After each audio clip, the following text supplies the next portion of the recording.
आप देख रहे हैं दी आइकन न्यूज़। आचार्य नरेंद्र कृषि एवं प्रौद्योगिकी विश्वविद्यालय के प्रसार निदेशालय में कुलपति डॉक्टर विजेंद्र सिंह के दिशा निर्देशन में 5 दिवसीय कृषक प्रशिक्षण का आयोजन किया जा रहा है, जिसमें बिहार प्रांत के जहानाबाद जनपद के 56 प्रगतिशील किसानों को प्रशिक्षण श्री अन्न मोटे अनाज फसलों की वैज्ञानिक खेती, उत्पाद संस्करण एवं विपणन पर प्रशिक्षण दिया जाएगा। प्रशिक्षण में अपर निदेशक प्रसार डॉक्टर आर सिंह ने बताया कि जमीन में पोषण व्यवस्थित तरीके से डालें, नहीं तो किसी न किसी की कमी या अधिकता से उत्पादन पर प्रतिकूल प्रभाव पड़ता है। प्रशिक्षण के दौरान डॉक्टर साधना सिंह, अधिष्ठाता सामुदायिक महाविद्यालय, ने श्री अन्न मोटे अनाज की प्रसंस्करण के बारे में विस्तृत जानकारी एवं उसके महत्व के बारे में बताया। Doctor KM. सिंह, वरिष्ठ प्रसार अधिकारी, ने बताया कि श्री अन्न का अधिक उत्पादन लेने के लिए शस्य क्रियाएं समय से किया जाना अति आवश्यक होता है, जिससे उत्पादन में आशातीत वृद्धि होती है। उसी समय करना चाहिए और इसका भी 1 से 1.5 किलोग्राम प्रति एकड़ के हिसाब से प्रयोग करते हैं। और इसके प्रयोग करने के लिए हमको क्या करना है कि 1 से 1.5 कुंटल गोबर की खाद में 3 से 4 दिन पहले मिला के रख दें। फिर जब हमारी आखिरी जुताई हो रही है उस समय खेत में मिला दें, उसके बाद बुवाई करें। तो जो भी हम डीएपी, फास्फोरस के रूप में डाल रहे हैं, चाहे सुपर फास्फेट डाल रहे हैं, चाहे हम एनपीके डाल रहे हैं, या पहले से जो हमारे फास्फेटिक फर्टिलाइजर जमीन में फिक्स हुए पड़े हैं, उनकी घुलनशीलता को बढ़ाएगा और पौधे को लंबे समय तक उपलब्ध कराएगा। इस तरीके से ये लाभ पहुंचाएगा और अच्छा लाभ होगा। तो इस तरीके से हम क्या करेंगे, पीएसबी कल्चर से हम फास्फोरस की उपलब्धता बढ़ा देंगे। तो ये हमारे लिए बहुत ही लाभप्रद है। एक तो फिर अब बात आती है, जब भी हम कोई फसल बोते हैं, चाहे सामा बोए, चाहे कोदो बोए, चाहे कुटकी बोए, कोई भी फसल बोए, या हम अन्य फसलें बोए, तो क्या होता है कि हमारी जड़ गलन वाली बीमारी बहुत ज्यादा आती है, यानी पौधे उखड़ना की समस्या आती है, या हमारे पौधों में बीमारियां आती है जो भूम जनित बीमारियां होती है। उसके लिए हमको ट्राइकोडर्मा क्या प्रयोग करते हैं, ट्राइकोडर्मा या स्यूडोमोनास, ट्राइकोडर्मा या स्यूडोमोनास।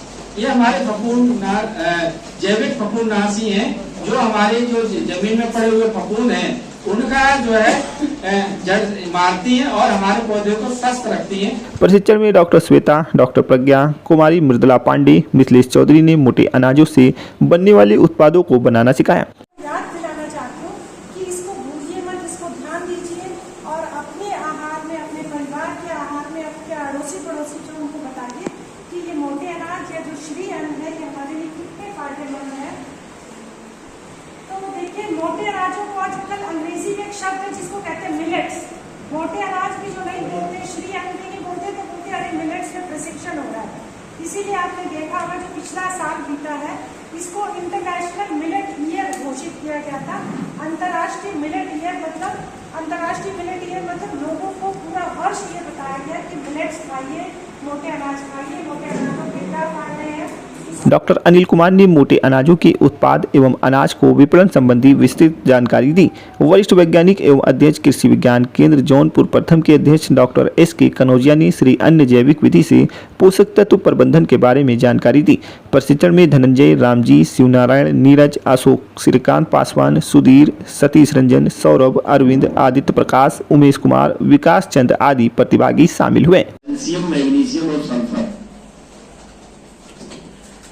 इसमें खास तौर से जो हमारी ऊसर वाली जमीन अगर है, तो ऊसर वाली जमीन में आपके सोडियम जो है कैल्शियम को रिप्लेस कर देता है और वहां सोडियम की मात्रा ज्यादा हो जाती है, जिससे कैल्शियम की डिफिशियंसी आती है। और इस डिफिशियंसी का लक्षण अगर आप टमाटर लगाते हैं तो उसकी गांठ एक बन जाती है काली सी, और आप देखेंगे कि उसमें काली सी एक रिंग जो है बनती है फंगस के कारण। लेकिन अगर फंगस लगा है तो 2 से 3 दिन में सड़ जाएगा। अगर हमारा कैल्शियम की कमी है तो गांठ बनी रहेगी, फल आपका पक जाएगा, पकने के बाद बाजार तक जाएगा, लेकिन बाजार में उसका मूल्य कम मिलेगा। जब मूल्य कम मिलेगा तो आपका नुकसान होगा, आपका समय उतना ही लगा, आपको उगाने में जो खर्चा है वो इतना ही लगा, लेकिन आपको आमदनी कम होगी। इसी तरीके से आपका सल्फर है, इस समय जो है बरसात अगर होता है, देखते होंगे जलभराव की स्थिति में सल्फर जो है उसमें से ऑक्सीजन निकल जाती है और हाइड्रोजन सल्फाइड गैस बनती है। इसीलिए आप जब धान के किनारे से निकलते हैं एक बदबूदार गंध आती है, वो हाइड्रोजन सल्फाइड गैस की गंध होती है और वो सल्फर कम हो जाता है तो धान के हमारे जो नई पल्लव निकलती है, पत्तियां निकलती हैं, वो पीली पीली निकलती है। इसके कारण से हमारा उत्पादन भी कम होता है और वो पीली पीली पत्तियां जो है बाली बनने में भी उसमें सहयोग नहीं कर पाती है सल्फर की कमी से। जो हमारी अन्य फसलें दलहनी जिसे स्वाद नहीं आता, जो पहले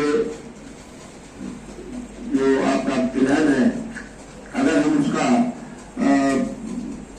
उसमें सल्फर की अधिकता रहती थी तो उसमें एक झाग आती थी।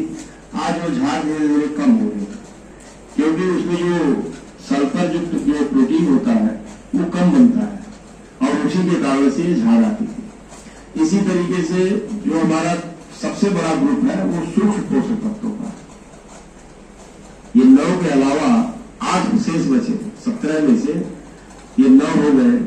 इसके बाद 8 हमारे सूक्ष्म तत्व हैं।